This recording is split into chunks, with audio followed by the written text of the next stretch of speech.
Hello, ladies and gentlemen. Nice to see you today. My name is Dustin Cormier, and welcome to How to Rock Astrology.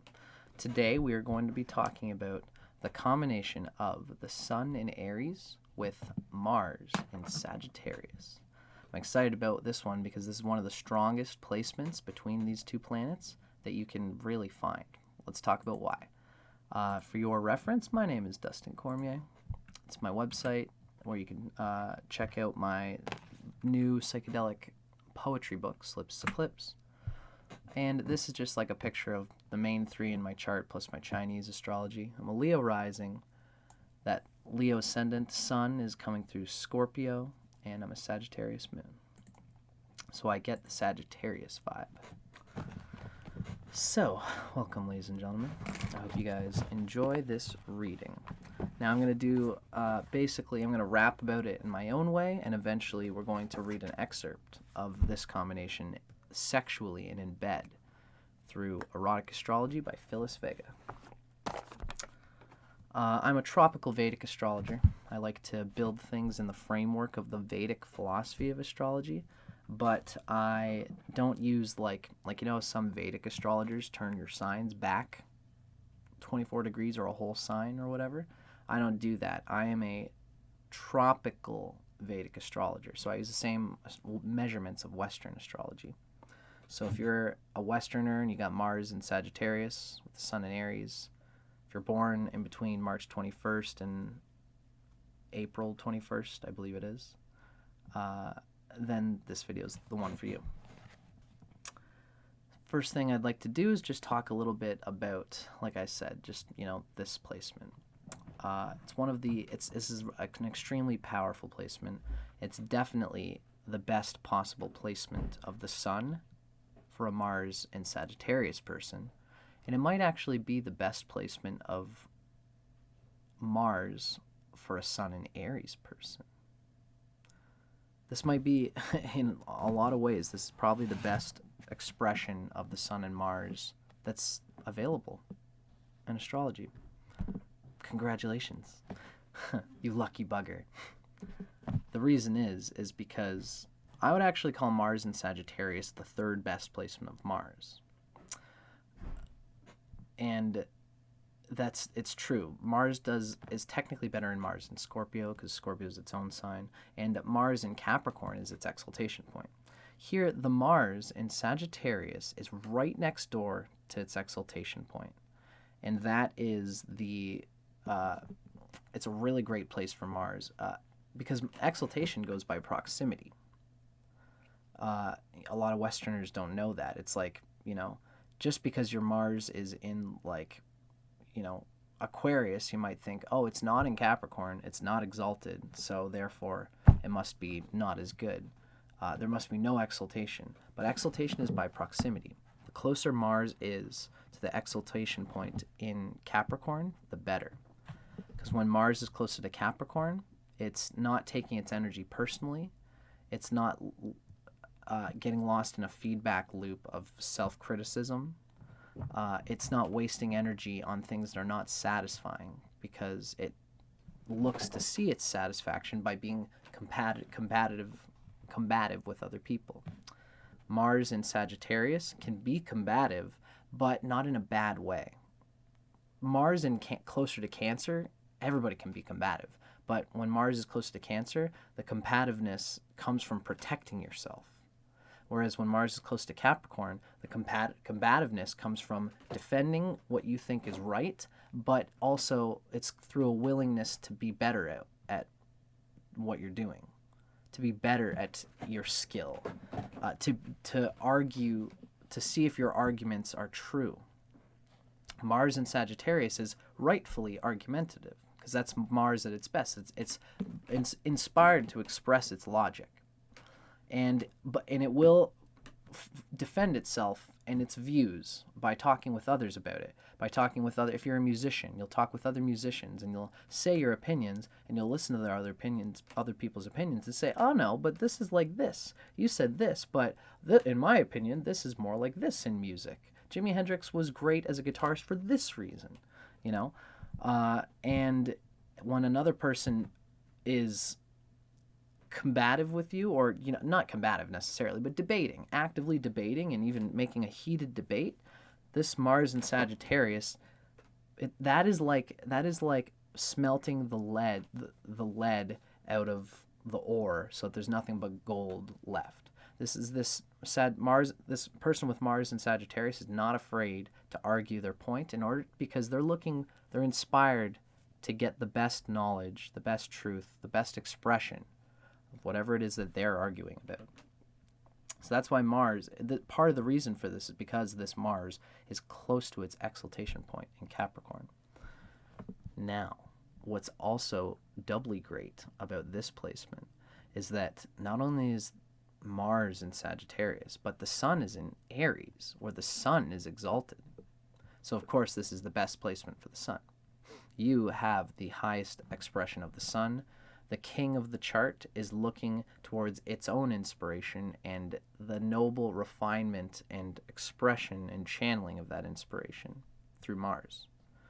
The Sun in Aries, since Aries is ruled by Mars, the Sun in Aries expresses and channels itself through Mars. Wherever Mars is placed in the chart is very important for any Aries Sun, right?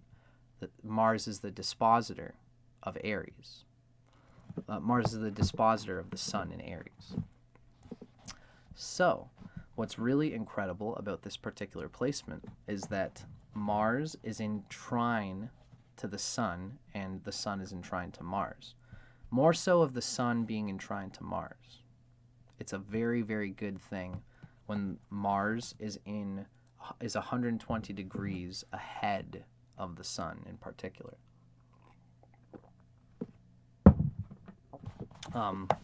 In this case, it's actually, not 120, but 120 is actually the best place, because then the Sun is truly hitting ahead of the planet.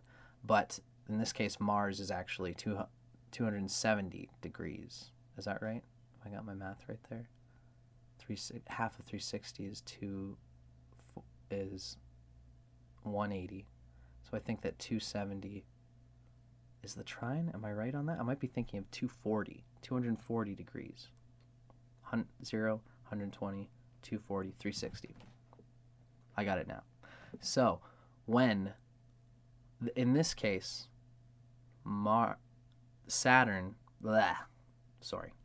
in this case, Mars is 240 degrees away from the Sun. That's the 9th house position. It's the trine. So here Mars is in the 9th house from the Sun. It is in trine to the Sun, and the Sun is bringing out the best in Mars. So here, not only is the Mars in Sagittarius inspired to do its best when it's doing something, whatever it's doing, the Mars here is being activated by the Sun. But the Sun's values as being in Aries automatically aligns with that nobility that the Mars is seeking to express. This is a Sun in Aries, the Sun in Aries wants to be like good at what it does, and wants to be confident, and wants to feel powerful. And the Mars in Sagittarius gets that power. It gets that. It gets good at things which inspire the Sun even more. So that's why this is an incredibly powerful trine. I'm not trying to, don't let it go to your head or nothing, but this is a energy that's aligned in a way that what it is that you want to do as an Aries Sun person, to be challengeable, to be good at arguing, your points. This is going to be enriched by the fact that your Mars is also a good arguer. It also has philosophical arguments that it's nailed into itself. It's ethical. And when it's ethical, it has no obstructions to its action. Everybody sees that they want to uplift a person like you because you live by your ideals and you live for the true grace of the art that you've chosen to express yourself through. The instinct of it, the getting good at it for its own sake. So this is a Sun trine Mars that is probably, again, the best expression of both of these planets in a chart. almost individually. Sun in Aries is the best place for the Sun. Mars in Sagittarius is the third best place for Mars. They're both in fire signs here, which is the best placement of both of them. And they are in trine with each other. The closer the trine, the better, obviously. The closer the trine of the Sun is to Mars, the better, in particular. So it's a great placement. It has the energy it needs to express the high inspiration that it has. And its inspiration is high, its ambition is high, and it knows how to get the right people who will help bring them to where they need to be. How to shake hands with the right people, but also show, not just like to shake hands and get the right people to get them there, but also to be a performer, to be good at what they do, not just for the face of it, but not just for the face of glory, but actually being the glory. You know, there are plenty of musicians and guitarists who could, you know, get somewhere because they shook hands with the right people and they used their money to get them so that everybody can see them. But not all of those people are actually good at what the skill that they're doing for the sake of the skill, of the love of the skill, the love of expression. And here, this person will get recognized and noticed, but they will also be good at what they do, whatever they put their mind and their willpower towards. So, that was a rundown of my opinion of this very strong combination. Now, what we're going to do is we're going to talk a little bit about the sexual psyche of Aries and see how this Mars in Sagittarius enriches it and brings it out. And then we're going to have a final reading of the two of these planets, Sun in Aries, Mars in Sagittarius, and how they connect into one person sexually. So, this is coming from Erotic Astrology by Phyllis Vega. What is Aries like in bed? The typical ram is energetic and aggressive. This is the sexual psyche of the Sun in Aries. It adores the challenge, the chase, and the conquest of new romance, and it exudes sex appeal. And not only that, but the Mars in Sagittarius is already building on its ability to wander and be graceful and adapt to anybody and still look sexy because of what they are. Your approach to life and sexuality tends to be all or nothing, and you don't like being teased, put off, or kept waiting.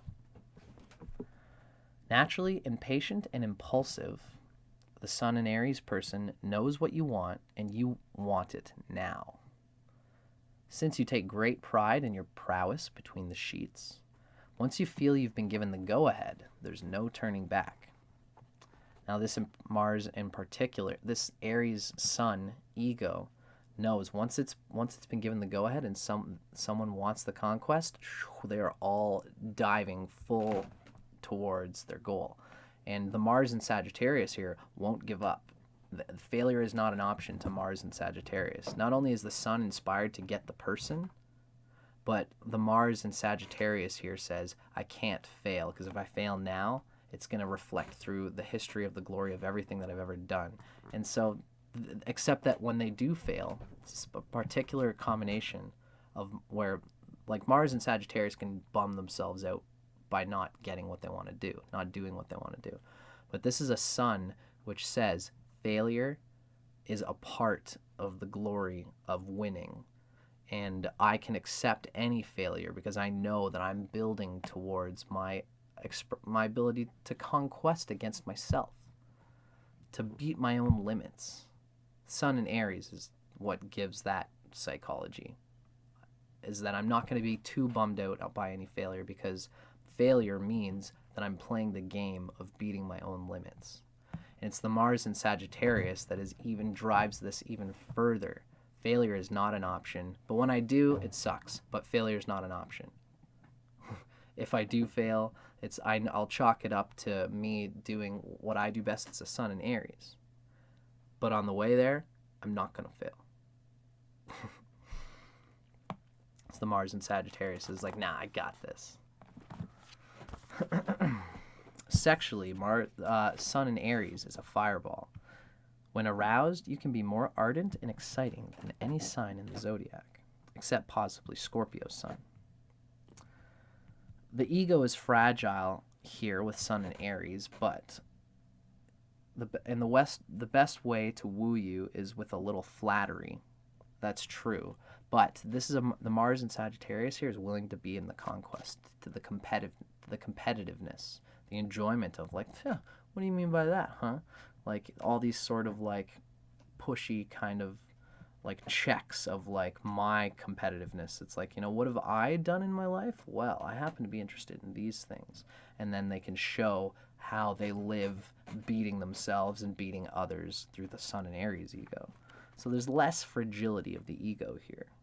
Although they can be, you as with the Mars and Sagittarius can be ardent and blunt.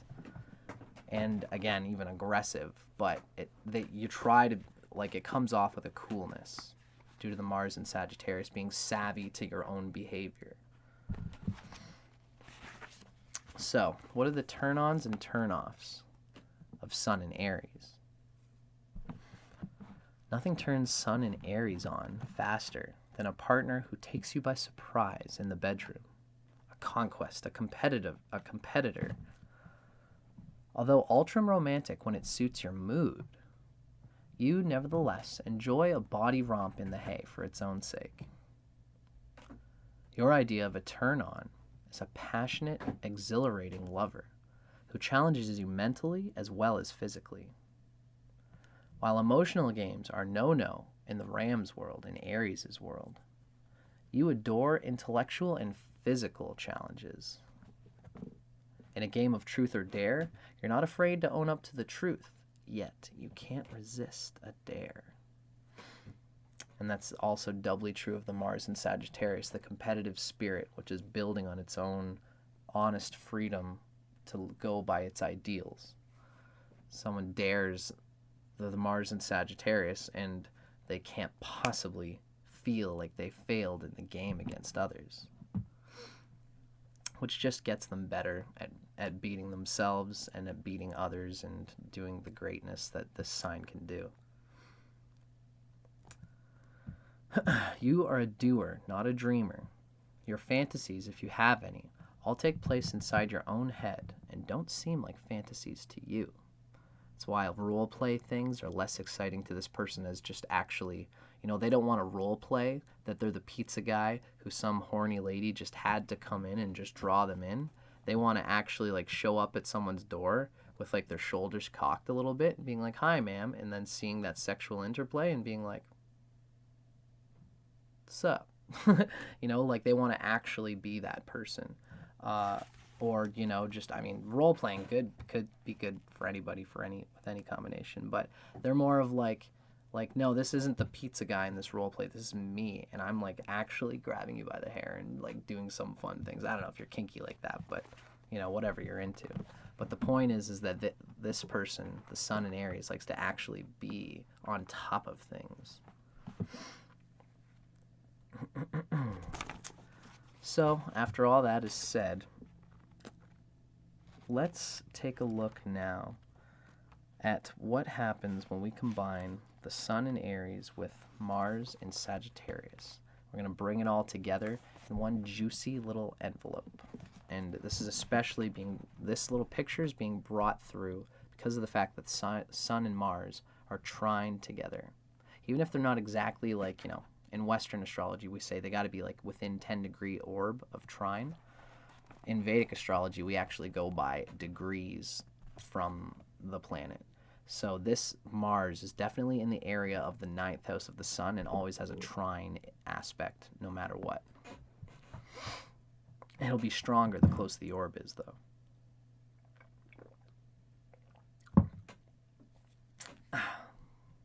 So, again, this is from Erotic Astrology. This is the sexy, juicy bedtime nature of Sun in Aries with Mars and Sagittarius. The happy-go-lucky, charming lovers born under this combination are looking for honesty, companionship, and fun in an intimate relationship. Your desire for independence and your adventurous nature make you likely to be drawn into spontaneous affairs that burn brightly but are of short duration. because Aries is cardinal and Mars is mutable. So there's a lot of versatility here, as we're going to hear. But that doesn't necessarily say that you won't or don't want to latch on to somebody ultimately who is like a best friend even. Mars and Sagittarius really gets off on being friends with people, and the sexual energy just being forced through the nature of the instincts of love and hotness that we just can't stop. So Mars and Sagittarius does love having friends, and they'll even have, how are we feeling between friends. So ultimately, spontaneous affairs that are of short duration are typically dating and conquesting lots of people, sowing lots of wild oats. It's more of a youthful thing for this person that they do in youth.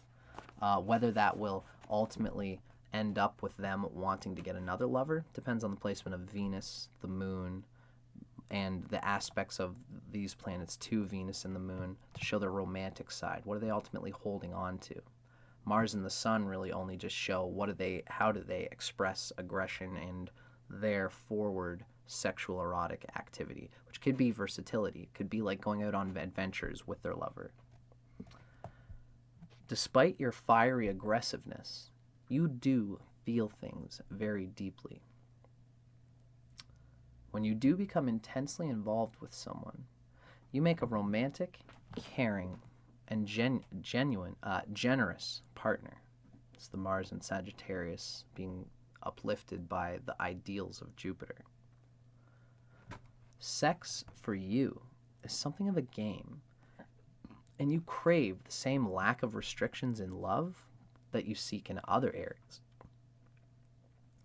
Versatility is your strong point in bed and out, and you're willing to try anything at least once. Cool little reading. I always like when they cinch everything together in this particular book. Versatility is definitely a strong point for this person. They are willing and wanting to try all the different things. And ultimately, trying all these different things is going to build on their own repertoire, their own sexual ability as a lover, as a romantic person who just wants to squeeze and passionately excite their lover. Ultimately, all of this is a part of them beating themselves, beating their own limits, and mutating with the partner's desire to get over each other's limits in a relationship as a couple and as individuals. It's a competitive spirit of Mars and Sagittarius coming through the earnest, genuine desire of the Sun in this person wanting to be the best that they are. It's a great combination. For a lover, for an individual, it's good eating. So I hope you guys enjoyed that reading. That was my rendition of Sun in Aries with Mars and Sagittarius. I'm Dustin Cormier for Erotic Astrology. Thanks for watching, and keep your eyes peeled because we always got more stuff coming out. See you soon.